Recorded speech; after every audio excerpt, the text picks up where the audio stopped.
Welcome, everyone. Good morning. Morning. Got some nice gray skies out there today. Morning, everyone. Mayor Peretti.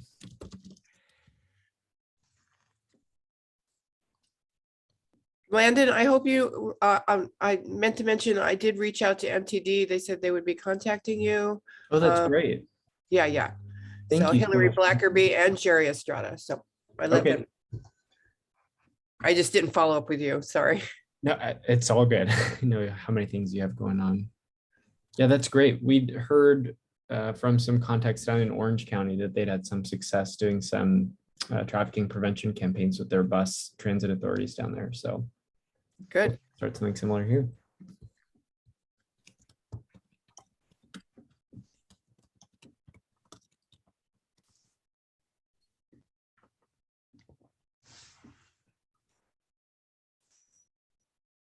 Good morning, Chuck.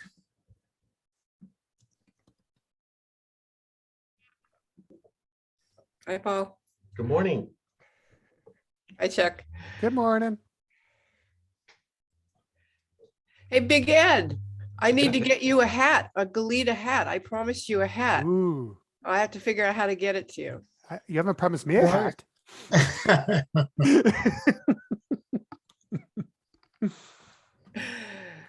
Your first name is not big, Chuck. That's true.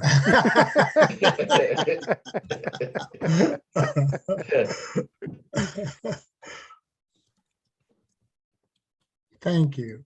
You're welcome.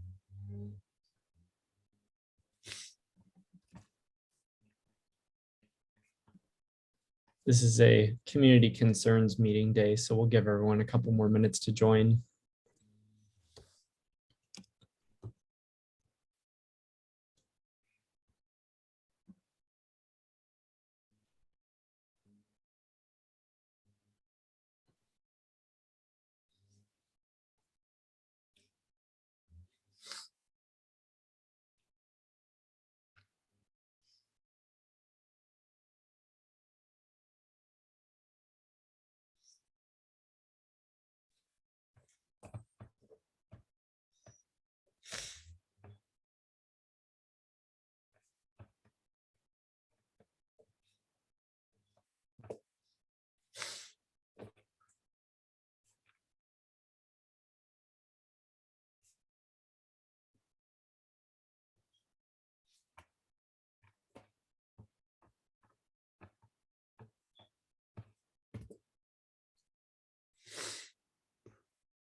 Morning, George. Good morning, everybody. Morning. I can't believe we're a week away from June. June gloom is here. Why are you gonna put that out in the universe? Because I'm sad. That means my daughter stopped school on the 2nd. I got her thing. It's in your office. So Oh, wonderful. yes. She's graduating from kindergarten, so we'll make sure to over celebrate. That's a big deal. It is a big deal. I remember it. We didn't start doing. I had one for 8th grade. You know, graduating middle school to high school. They celebrate everything now. Oh my goodness. Yes, sorry.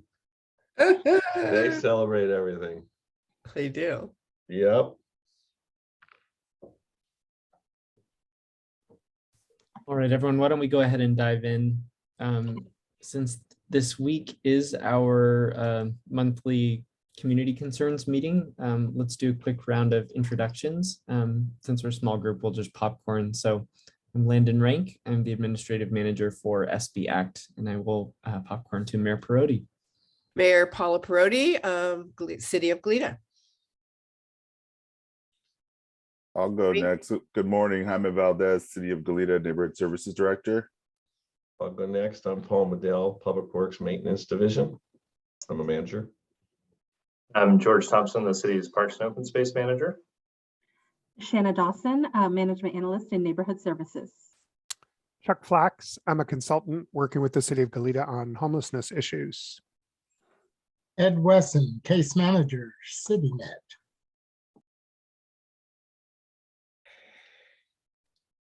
And Nicole, would you like to introduce yourself?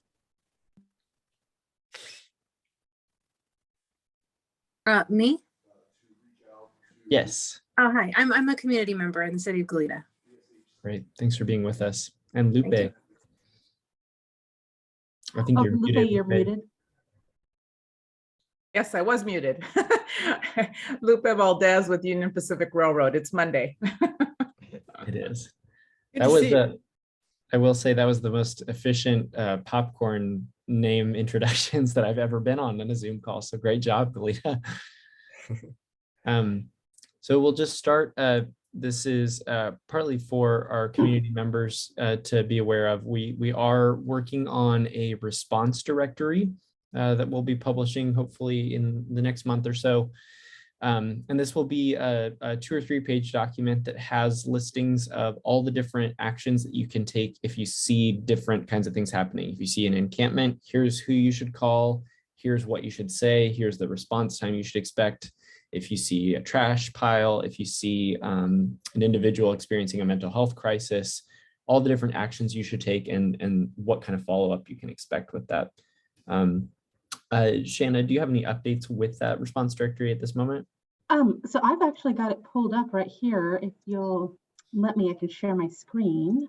Yes.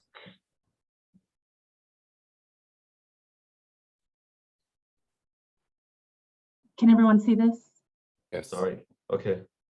So yes, so we've got, a little bit of an overview and then crisis situations. So, the big deals, most of those are going to be 911 or the Santa Barbara County Behavioral Wellness Access Line. Disruptive behavior, again, 911. We do have Deputy Sandu's email on here if it's something that is not necessarily 911 or something that you saw but is no longer active. For encampments, we have listed first our Goleta City Assist. This is the best way to report encampments, report homeless individuals, etc. You will get an immediate response back, an automated email, and then we will respond back with more information, usually within 72 hours. For Caltrans and UPRR, these are their website customer service request or communication center areas. And so you can click there and they have very detailed reporting mechanisms. So you can go in, what did you see? Where did you see it? You can use like a little map to kind of pinpoint. So it's very, very detailed and that gets it straight over to Caltrans or UPRR. For illegal dumping and cleanup, for abandoned dumping, we have George Thompson with Parks and Open Space or Kimberly Nielsen in Public Works. She reports abandoned items to Marburg on the 1st and 3rd Thursday of each month. Little typo there, it's not or, it's of. So, if somebody drops a mattress or a dresser or something on a corner, that's when you'll contact Kimberly and she can let Marburg know to go pick that up. Watershed or creek area, we've got Melissa Nelson and our environmental services coordinator. And then for persons seeking information or services, we have for people living in their vehicle, contact for New Beginnings Counseling Center Safe Parking Program. For veteran services, we have the VA clinic. Again, New Beginnings, they have a veterans program. Salvation Army. We have youth services. We have for meals, for medical care. For the coordinated entry system, the 2 regional entry points closest to Goleta. And then again, reporting individuals in need, you can contact me directly. Or again, we have the City Assist link where you can, put any information in there. And even if, when you go, there's many choices, there's public nuisance, there's traffic concern, there's homeless encampment, there's illegal parking, there's a lot of different things. Even if you accidentally click the wrong one, or you're like, yeah, I'm not really sure what this is supposed to be, so here's this. We monitor that on an hourly basis. We are always in this program, and we'll review them and say, oh, that probably shouldn't go there, that should go over here, and we'll redirect it to where it needs to go. So, please don't feel that, anything going to City Assist is just going out into the ether. We are very involved in it. And I would just add, part of what we're trying to do is being responsive to the community, but also driving activity or reporting to hopefully one area, which is City Assist. That allows us to run reports. It allows us to make sure there's follow-up. We can check across other tickets to see if it might be, for example, Chuck reports something, then George reports something else kind of independently. If they were like members of the public, we can see if that's the same area. So we know that it's a duplicate request. And so we don't want to necessarily create more work for our staff, and we don't necessarily want the community to be confused. So it's easier if the community just, lets us know, and then we'll sort it out and make sure that whatever response is appropriate. But the idea is really trying to funnel activity to City Assist. That way we don't overwhelm our receptionists or individual staff members. And then they're able to kind of get to those items as they can, and then see if there's anything related that might need additional follow-up, or maybe cross-department, collaboration. So at the end of the day, this document is intended to serve multiple purposes for multiple users, with first and foremost being a resource for the community. They're not in the providing of services necessarily. They want to just be able to look at something quickly and be able to report it and have some action take place. Thank you so much, Jaime and Shanna. Are there any questions? No, but for whatever it's worth, it seems to be working. I did get a call on fecal matter, actually 2 subsequent calls in 2 days for Pine Street. So the call was brought directly to me from a business owner in Old Town, where we had an issue, and I did call Ben, the same person, on subsequent days, and was really an issue, and the girls were concerned out there. He did wipe it all over their cars and things of that nature. So we did have a real incident out there, but we handled it pretty quickly, and Ben's going to follow up on it. It's the same person. And we do have homeless down there, displaced residents down there in Old Town. So it's something we're working with, and we'll figure out down the road. But so like all the other areas, it's something we got to work on together. Thank you. Mayor Perotti. Yes, thank you. Great list. Thank you for putting that together. It was a lot of work, but I appreciate it. I think the community will appreciate it as well. However, I'm wondering, how do we get it to them? And will there be an opportunity for hard copies put in different locations as well? Yes, absolutely. So what we're looking at is, of course, having it on our website, having an email blast, et cetera, but we're also looking at utilizing the CERT volunteers, since they already have a relationship with a lot of businesses downtown and a lot of our major businesses. That's a really great way to integrate it. So we can have those hard copies and, hey, just checking in. How's it going? Look, we, developed this. Here you go. And that's something they can kind of have at their, front desk or in their administrative office, what have you. And then, of course, we'll have copies available here that, if people come in and ask for it, we can distribute that. We're also going to make it a point to distribute them to shopping center property owners. So the Mineral Marketplace, Kyriel Shopping Center, they're able to get information to their tenants very quickly in terms of their business owners and operators. And then because it will be coming from their property management, I'm assuming they look at those things very closely, because oftentimes, they'll get requests or instruction for other things to do.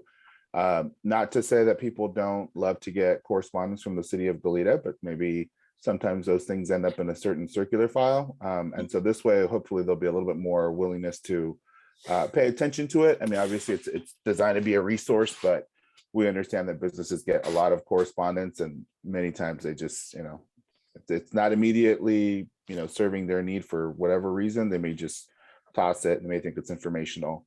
But we want to make sure that people have this on hand, something like a little bulletin board behind the cashier. So if whoever's working can see it, it's a very simple thing to follow along with. Thank you. We can also distribute it to the email list for this group, which includes the South Coast Chamber of Commerce, to make sure that they get it out. Sure. Absolutely. And the only thing I really still need on this, Emily, is there a CityNet outreach number that people could call if they need help? That's not, not necessarily like your direct cell phone. If there's like kind of a general 1-800 number or something. No, we don't have an outreach hotline. We've tried in the past, and the need is just way too high for us to actually get a response out in 72 hours. So we ask for partners or business owners or people in the community who have concerns to just direct their calls to Ed, Josh, or myself. So okay, perfect. Then I'll put that information on there as well. And again, anything that we get through City Assist, of course, will continue to direct to you, Ed, and Josh, and make sure we're cross-coordinating and everything. But that'd be great. So once I make that edit, I can start distributing around and get that out. Yeah, and we'll work with our public information team, our community relations manager, and her staff to make sure we kind of have a wide net.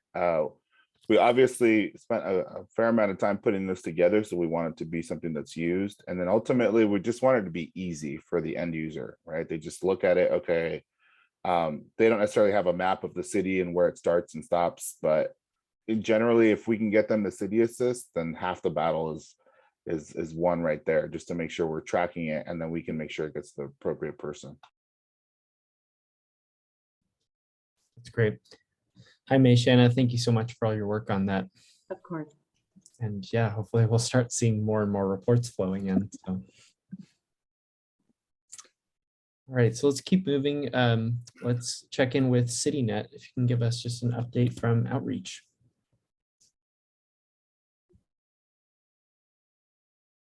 Yes, I can. Last week, we followed up again on the gentleman over at the Orange by the restaurant and the, I guess, what is that? The garage. And we've been leaving. His vehicle is out there. We haven't been able to see him. I usually do an early 7 a.m. Outreach in Old Town. We do see a lot of individuals by the 7-Eleven, but by the time we finish up about 8 or so, they have dispersed. And it's usually on the sidewalk, I believe, of Nectarine, not so much in front, but it seems like individuals are gathering there. We check the stores, parking lots and things along that line, and we're not seeing any individuals back there who have made tents or anything to sleep overnight, bunks there. Following up on the individuals off of Glen Annie, the one lady, George, we'd like to coordinate with you, go over there and give her a notification. We're bringing in one of our mental health, I guess, consumers to help with us as far as Sal from Cottage, and we're going to speak with her. And then Josh and myself are going to go back out there and help her with that move, so you guys can go ahead and with that cleanup.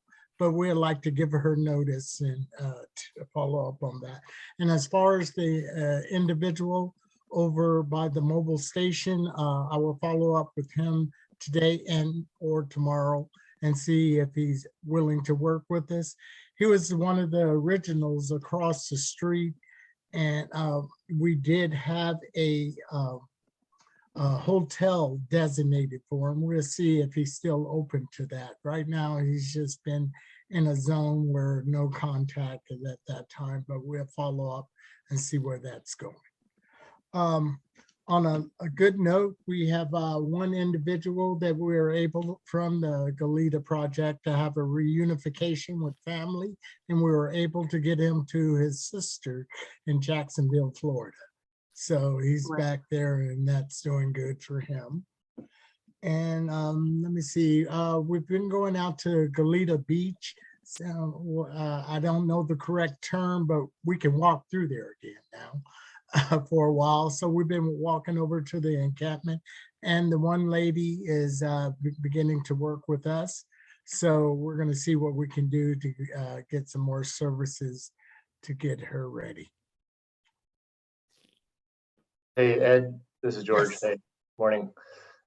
So I'll give Josh a call about that notification to the individual off Kyriel. Okay.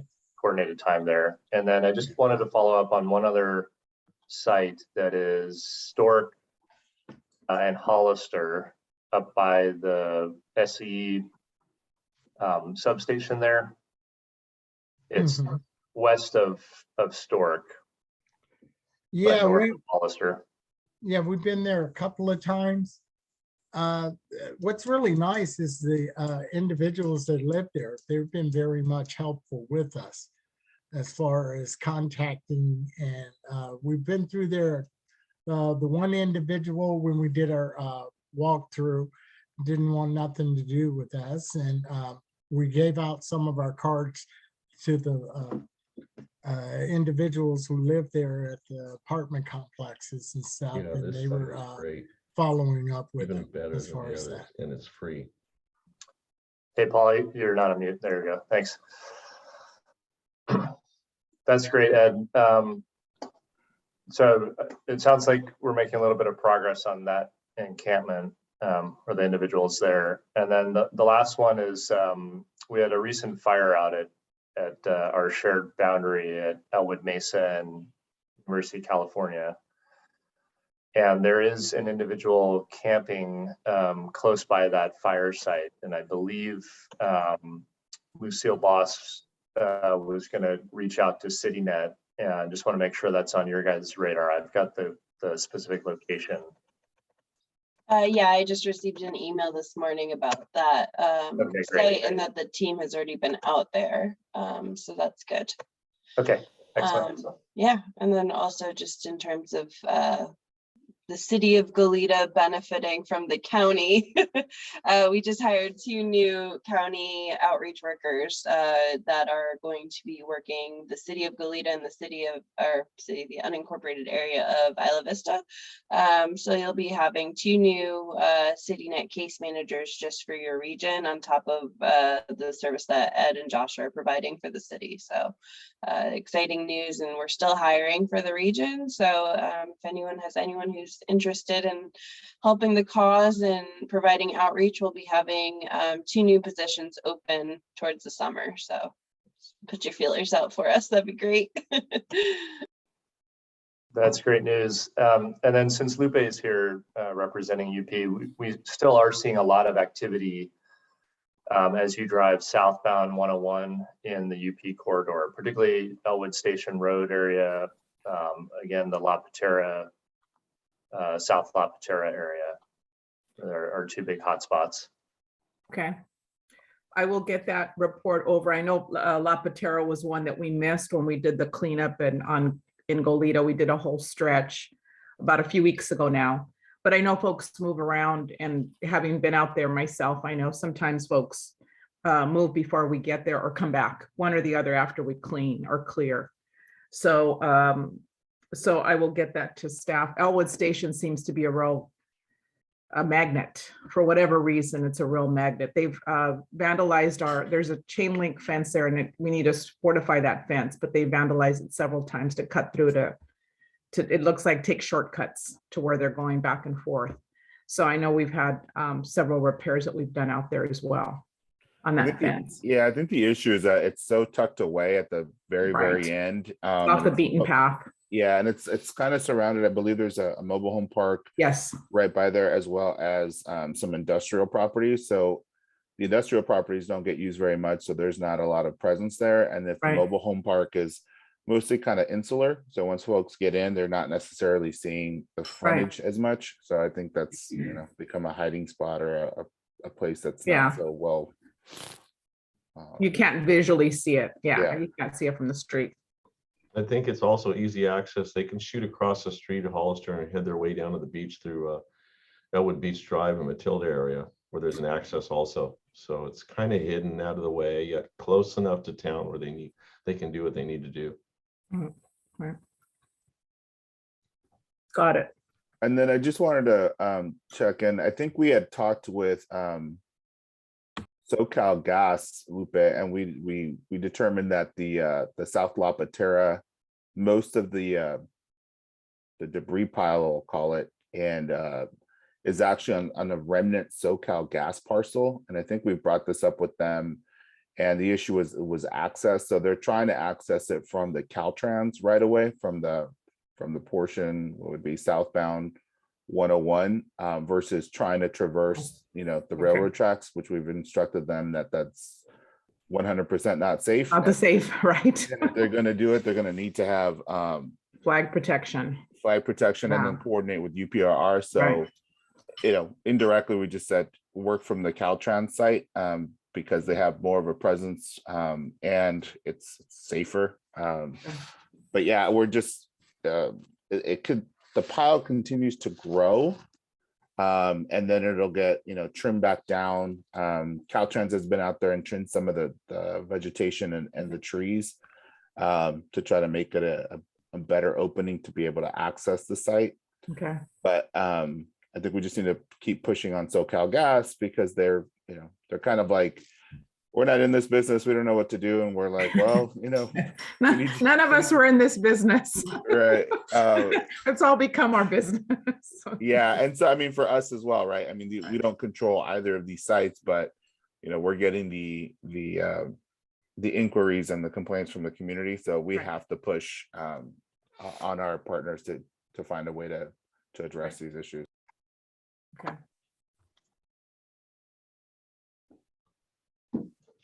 I also wanted to follow up. We had a note from last week about the stork encampment with, I believe Caltrans was looking into doing a cleanup. Shanna, you said that Carolyn had been reaching out to you. Yeah, so Carolyn had reached out. It's been a few weeks now. Let's see here. Yeah, I think that was supposed to happen like was it May 10th or something like that? They were performing walkthroughs on May 5th with removals between May 9th and May 12th. So yeah, a little over a week, I guess about 10 days, 15 days ago. So the two sites for Goleta were the northbound Fairview off-ramp and the San Jose Creek southbound Highway 101 joining to Patterson off-ramp. Everything else was in Santa Barbara, it looks like. Yeah. I did notice some cleanup activity over the weekend near the La Patera sites. It looks like about 20 bags or so have been filled up and left kind of off the shoulder. So I first noticed that about a week ago or so.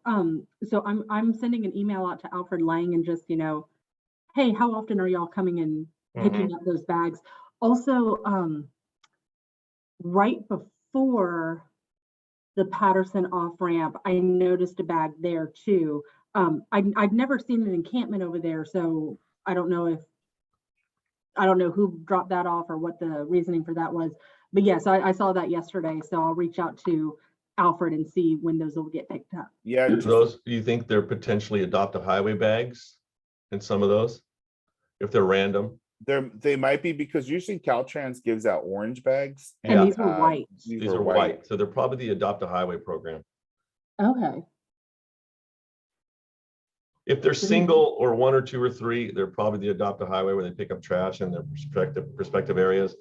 But if they're near the individual displacement camps, then you're going to have 10 to 15, 20 bags set there. That's how the La Patera one is. I mean, it's Right. a huge pile bag. So do we know who has that stretch of highway there by Patterson? For adopt a highway? Yeah. No, but I could reach out to Caltrans and they can give me a contact for at least all those areas within Goleta. That way, in case we do have any questions, I can find out. That'd be perfect. Okay. Great. Any other follow-up for CityNet? No, I think right now we're just working on a contract extension and then kind of detailing out some scope just to make sure that we're all on the same page. I know I did get a comment from Mayor Pro Tem Kaizan, who unfortunately was unable to attend, but he asked that I share some thoughts. And this again goes back to the by name list that I know Chuck has brought up a couple of times and what we can be doing to work that out. So I think Chuck is working with folks at CityNet to see how we can incorporate that, as well as folks at the county. I know there's some sensitivity about confidential information, but honestly, we don't care about the personal identifiers. I mean, it's not something that we're looking to get into the weeds, but more so rather than saying there was a person at whatever, it doesn't really tell us anything if we're taking notes. But if it's like, person 1124875, that could help us easier to track it.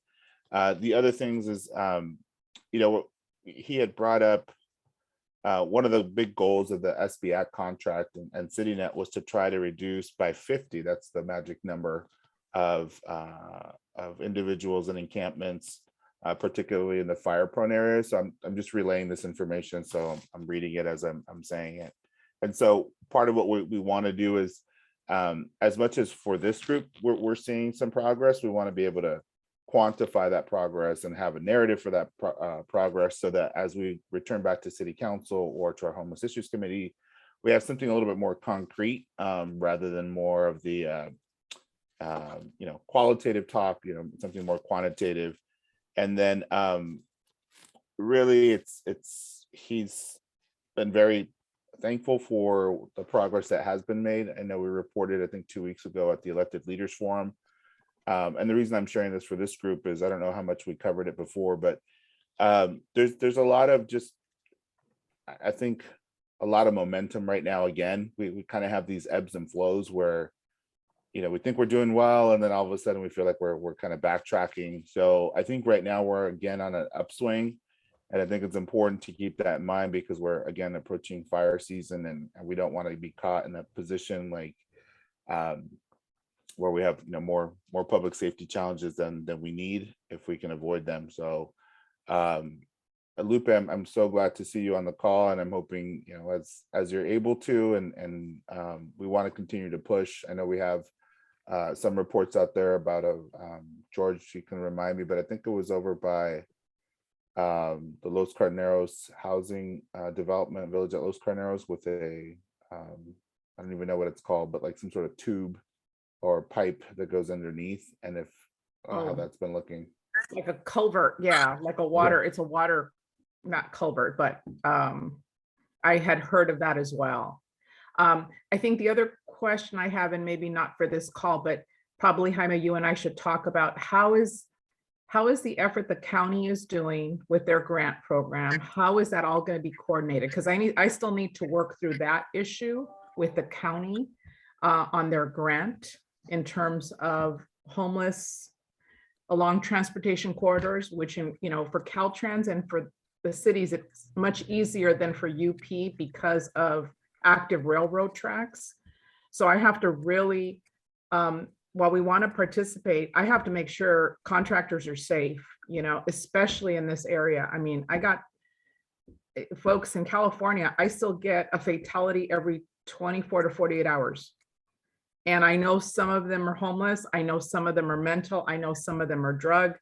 They'll get contractors. I mean, people that aren't just, so I have to make sure that no one is hurt in this cleanup effort, and that we keep them as safe as possible with the right, whatever we need to do. Because obviously we have a lot of Amtrak service on this line that goes at very high speed. So I have to make sure that we're safe. So I'm trying to figure that piece out, because it's a little bit more complicated, again, with making sure that we get people that are protected when they're out there cleaning, if they're close to the tracks or, have equipment. Yeah. Hey, Jaime, I wanted to circle back around. You mentioned something about having a list of individuals or possibly pictures and stuff. And this is something we used to do in another city where we would sit with, it would be the Parks Division, the sheriffs, co-compliance. And once the person has been through the process, They were able to provide pictures of the ones through town so we can provide them service, number one. Number two, it wasn't like to single them out, or it was more identification so that if you see them in the street during like cold winter seasons, we provide them, the church or the shelter centers and things like that.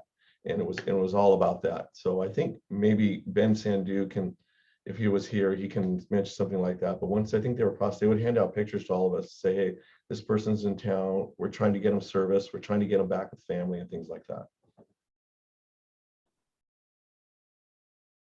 Okay. Yeah, I mean, what we've kind of gotten so far is a lot of erring on the side of keeping things private and confidential. And so Right. we don't necessarily as a city want to push beyond that and get into something that we shouldn't be getting into, but we also don't want to leave it so opaque that we don't know what we're really looking at. And so I think that's where we're at. Lupe, for your comment on the encampment resolution fund, that's really been the county, Lucille Boss, who's been heading it. And so I don't really want to speak on behalf of her. What we were trying to figure out was, okay, this money's coming in and it looks like more of a kind of a NOFA, right, of money available, and it's going to the actual servicers or people that would actually be doing the contracting of the cleanup. So we've asked, like, on our end what we could be doing, and really it's not much the city can be doing. It's the service providers that are the ones that will ultimately be the ones that get funded. And Jen, I don't know if I'm remembering that correctly, but that was my recollection on a communication we got from Lucille maybe about a couple weeks ago, because we had asked the same question. We're like, so you guys got all this money, what's the next step, what's happening? Yeah, so their NOFA for outreach services just ended, I believe, on Friday. And they are currently working on the MOUs with the various cities and organizations, Caltrans, CPRR. I know that there had been some delay with their legal department, and so they had thought they would have them ready by now. They're looking to have those sent out here in the next 2 to 3 weeks. We had talked to them because, of course, any MOU will have to be approved by our city council. And so we were talking to them about, various council dates and everything. It looks like we should be able to take that for the July meeting. So that's when we're kind of looking to see that is mid to late June. Thank you. That helps. Of course. We're having Lucille share some of our working group meetings in the city of Santa Barbara about the encampment cleanup project. And so I don't know if it would be helpful to bring her to one of these meetings as well. But we can talk about that for a later agenda. Yeah, and she has done outreach. It's a matter of it's going to be just a little bit challenging on my side because of that safety FRA, Federal Railroad Administration guidelines. That's what gets a little tricky, that I want to make sure not only people are safe, but we cross all our T's, dot all our I's kind of thing with whatever we do. So we just have to figure that piece out. It's a little bit tricky. And Jaime, as regards quantitative data too, I've been tracking the different encampment sites that we've been covering through this wrap. And so maybe that's something that I can circle back with Jeff and try and generate a report. So anyway, there's a couple different ways we could go with that. Yeah, we're just, I mean, the difficulty in all this, right, is everyone has their way of doing things. And so some people may have Excel spreadsheets, some people have, fancy, Salesforce or Fulcrum or just plain notes, right, in a Word document. And so it's about, amalgamating all of that into one place that actually makes sense, so that, somebody like a policymaker, like the mayor, can just pull up one document or two documents and kind of understand what's going on, rather than sifting across different things and being like, well, is this thing being double counted here or not counted at all? And I know it's this is what happens when you have multiple agencies working together. But we're just trying to find a way to be able to put that narrative together, because that will allow us to either seek more funding from the council, or the council may decide, well, you haven't demonstrated enough progress. We're not necessarily sure we want to double down our investment. So we're looking to make it clear and crisp, and then ultimately be able to have the resources to be able to offer folks in our community more rather than less, but we have to do it in a way that makes sense and we can substantiate it. I guess that's the biggest takeaway. And it's hard, right? Because everyone's got their own little way of doing things, but that's why we're trying to get this by name list thing so that it all shows the same across whatever platform, and then we can actually have something that's demonstrable to the council and to the public. So I do want to keep us moving. As this is our community concerns meeting, want to touch base briefly about different site visits, and then also open it up for anyone, community members especially, to share concerns or anything that you'd like to share. We did conduct a site visit last week to another Tobes property. This is on Bole Drive, which is right behind Target off of Stork Road. And apparently it's a private road, and they're having quite a few camper vans and people sleeping in their vehicles back there. They said it's been caused some issues for their businesses there. They've had a couple of individuals who have been approaching employees aggressively. And so they're not quite sure what to do. They also can't fully block off the road because it's access to multiple businesses, even though it is a private road there. And so they're hoping to start working on solutions, and I think they will be in contact with us or joining some of these calls in the future. The main contact we had was through Lockheed Martin back there, but there will be others as well. So yeah, I think what we'll need to have, and hopefully the next meeting we can have Ben, but Ben usually works off of an authority letter where it's kind of a standing order. Usually it's for 6 months to a year. And that essentially gives him basically proxy power when the property owner isn't there. So they don't necessarily have to wait until something happens and then get the property owner out there and then have them sign something. They leave something that can actually be enforced. And with that, I mean, we have those at the library, we have those for different facilities. They work. I mean, it's just the police can actually, the sheriffs can actually respond and feel like they have the legal backing to do so. Well, that's great. So I'll follow up with him maybe next time he's on the call. And then we also did reach out to the safe parking program to let them know as well. I think what we're seeing now is more inquiries and well, frankly, complaints about more individuals living in their RVs. I think that seems to be more of a sore spot just because of the size of the vehicles. It looks like a lot of our businesses, like the shopping centers, either complicitly or not allow for these individuals to be in these parking lots. And so I think that helps get some of the individuals off the roadways, but there does come a time where individuals say, hey, you know, this is becoming kind of an aggregation point. You know, we really need to find a way to keep moving people along. I was at an IV Safe meeting 2 weeks ago where, you know, it kind of started small and then it became a bigger and bigger issue. So then you started having people with, you know, waste, human waste, and then occasionally there would be some interactions between folks that wasn't necessarily constructive. So the idea is trying to dissipate that as much as possible and gear people to supervise sites to avoid that. But you know, I think people are pretty clever and they find places that are kind of off the beaten path, and until someone starts complaining, they may be there for a while.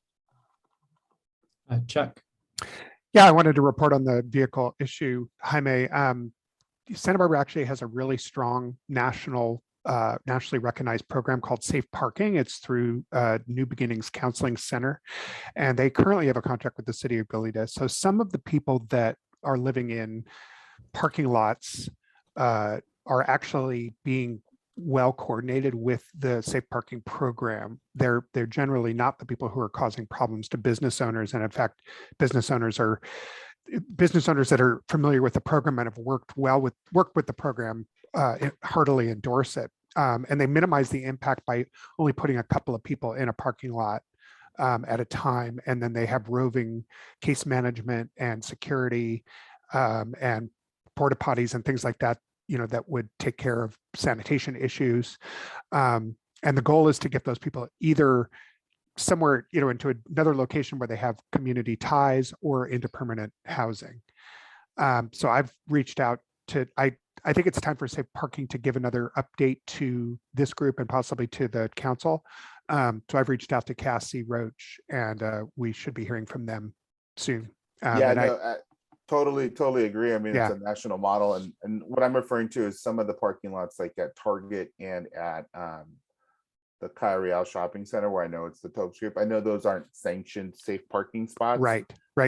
But for whatever reasons, they're large enough, and maybe there's not enough folks there, and so it hasn't been an issue. But you will see some of the same individuals in there. Oh, absolutely. I mean, I live near Phelps and Pacific Oaks, and there's probably a dozen cars. And so, yeah, I think if Safe Parking needs more resources, they should be talking to us about it. I know they've been struggling because of COVID, but I think it's time for them to ramp up their outreach again.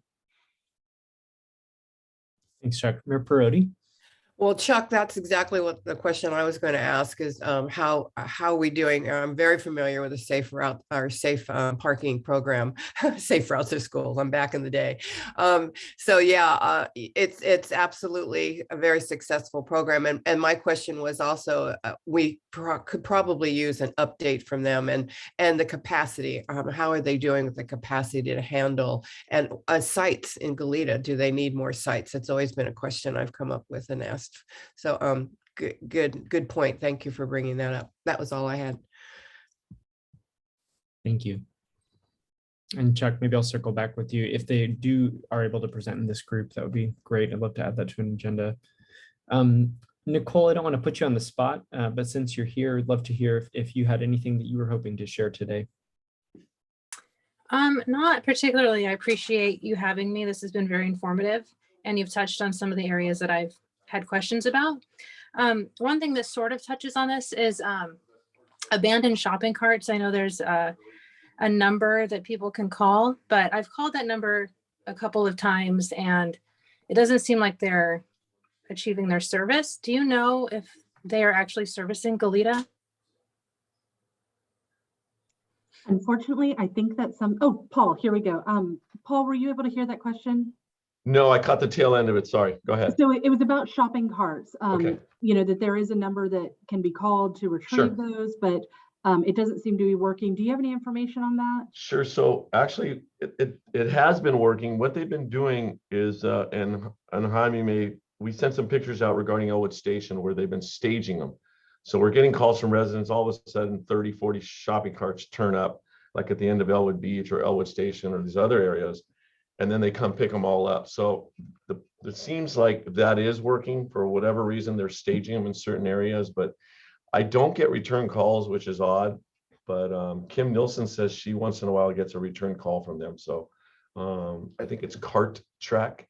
Yeah, and so basically it's a service, right? That's like a private. And they provide it to all of them because we do have individual numbers for certain shopping centers, but I believe they utilize this particular person or whatever it is. So it's working. So Nicole, you're saying that is it just because you're seeing some shopping centers out or shopping carts out and about, or is it that you're just saying that you don't get any response back when you call? Or Well, more recently I called and there were 4 carts along Winchester Canyon Road, and I called on a Monday. They were still there the following Thursday. I called again that Thursday. They were still there the following Tuesday. So, and it didn't appear as though they were being staged because they were still in their original place. Okay. And it's not so much that I'm frustrated. It's just that I want to make sure that I'm calling the right entity, which was the number that I was given. So I'm just wondering about the turnaround time for these services. Those are great questions, Nicole, because I do see them on Cal Real over by what would it be, past Kellogg East? Yeah, exactly, across the street. And I don't know whether it's because the individuals are taking them in and out and they're not able to access them, or maybe Winchester Canyon is not within their route. I'm trying to figure this all out because yeah, we do see them. If it does come to that, usually our crews will go grab them. If it becomes something where they've been sitting out there for like a month, forget it. We're just going to grab them, and we do that. So don't be afraid to call us here. We'll do our best to help you out. Okay. Okay. All right. And then just one other question about the document that was shared at the beginning of the meeting. So I use City Assist, when needed. And as a consumer, I'm curious about the use of that document for me. So I heard sort of two competing narratives. It sounds like still, as a citizen, I should be logging any requests to City Assist. Is that correct? Yeah, that would be our preference. I mean, some people are nice enough to heed our requests, but others will just call the main line and try to get a hold of someone that way. Sometimes we'll get an inquiry directly from one of our council members that somebody emailed them. There's multiple, communication points that can occur. And what we're trying to hopefully get is if we can get people to use City Assist, then we have it all in one place rather than looking across different communication lines. So that's what we're trying to make sure is there. And then I just did note in the chat about adding the cart track number to see if we can include that as well, because I think that's more of a quality of life thing that most people see. Is just they don't want to see shopping carts just kind of along the roadway, if at all. But yes, to your point, Nicole, our preference would be City Assist. It's something that we can track and follow up on, and it also helps us see patterns. If we start seeing multiple reports in the same areas, we know maybe that's where we could ask CityNet to do additional outreach before it becomes a larger encampment. Okay, so maybe my suggestion is for that document, because I'm watching this on my phone, so I couldn't see it, but it seemed like the City Assist number was the very last item. So my suggestion would be maybe to move it to the top and make it clear that that would be the first point of entry for communicating. Especially if, I'm sorry, I didn't mean to interrupt. Oh, it's okay, because I've worked in the human services area in the county of Santa Barbara for quite some time, and I know how difficult it is to coordinate across agencies and to make sure you're not duplicating efforts and so on and so forth. So I think if the effort is on behalf of the city of Goleta, that if you're going to have this clearinghouse, that it make it very clear that it be City Assist as the first point of entry, and then these are the different resources should you wish to learn more about them or speak with them directly.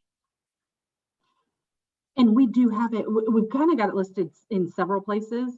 Okay. So it's at the top of the second page, right after like crisis situations and disruptive behavior. We've got it the top of the second page. And then, yeah, we did repeat it again at the very end of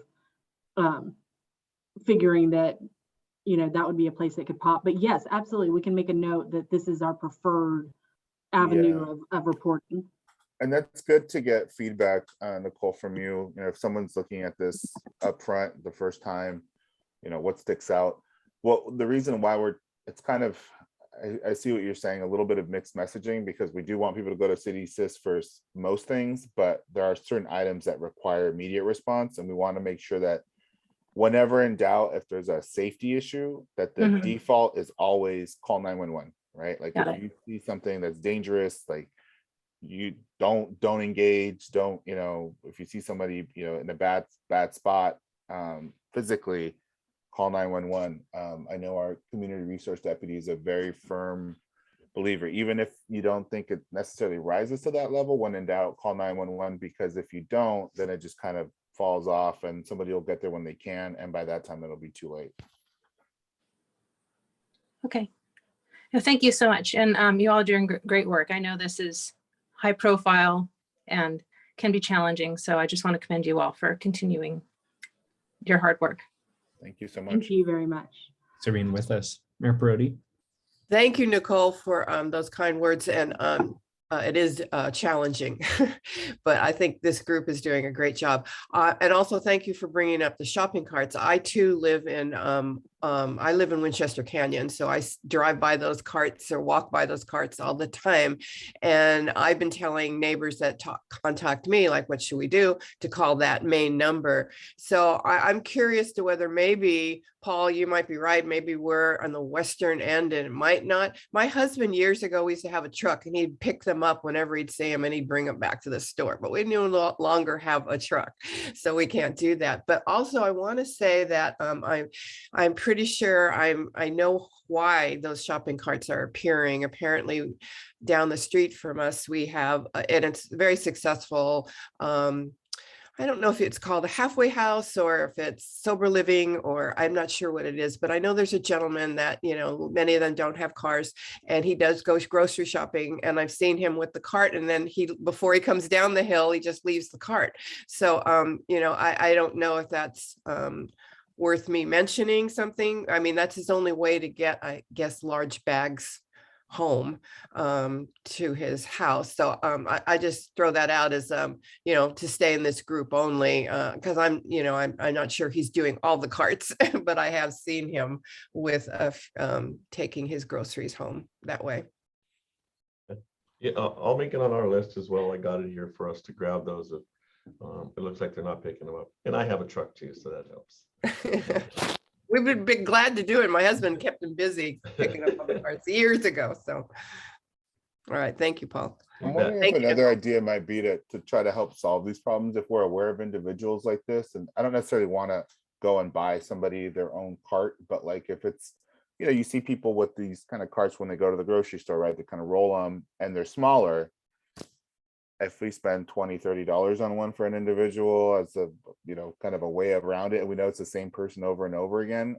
We do that sometimes with like cell phone chargers for people experiencing homelessness. Like, you know, a $20 investment could, you know, deal with a lot of complaints about the same individual, you know, leaving a shopping cart, if that's what it is. I don't know, just a thought, because I just don't, you know, to see if that might be something that works. I'll talk to Ben Sandu about it, because I know they're able to kind of provide things, one-offs here and there for individuals. And so if this might be one thing where $20 spent on a little rolling cart might serve that person well and avoid the additional shopping cart complaints, could be a win-win. You know, Jaime, I'd be more than happy if I see him. I'm not going to go to his door and bother him, but if I see him walking down the street with his groceries, I might mention it. Okay. You know, if okay with the group. Sure. I mean, nice guy, you know. Oh yeah, no, and I don't think people necessarily do it for malicious reasons. It's just, you know, it's just. And I'm not saying he's doing them all. I know there's quite a few, Nicole. I've seen them myself. So yeah. Okay. If you do see the individual, Mayor Prodi, just feel free to I don't know, they can call us or send us an email, and we can follow up with them about, I don't know if the person uses email or not, but even a phone call, and try to get something to them and see if that works. Okay. I will. Thank you. So we're nearing 10 a.m. I wanted to just make a couple notes about dates. Our next community concerns wrap is scheduled for Monday, June 27th at 9 a.m. So that'll be our next open community meeting. I'll try reaching out individually to some of our contacts that we've been most in touch with to see if we can get a little bit more presence in these meetings. And then I also wanted to note that next Monday is Memorial Day, and so we will not meet as a Goleta rep. So our next meeting with the partners here will be on the 6th of June.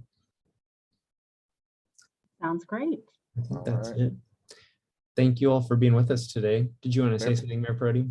Yeah, just wanted to say thank you, everyone. Have a safe 3-day weekend next week. And Lupe, it was a pleasure to actually meet you. I've heard your name and I've heard your you know, on the phone, but I actually get to see you now in your little box there. But thank you. We really appreciate your Yes. your support and being with us. You're welcome. I try to join you, just folks understand. I have like 3 states I worry about. I know. So I try as best as I can, and I'll continue to try. We appreciate you. Thank you so much. Thank you, Mayor. Thank you. All right, take care, everyone. Be safe Thank out you there. all. Thanks. Have a great day. Thank you.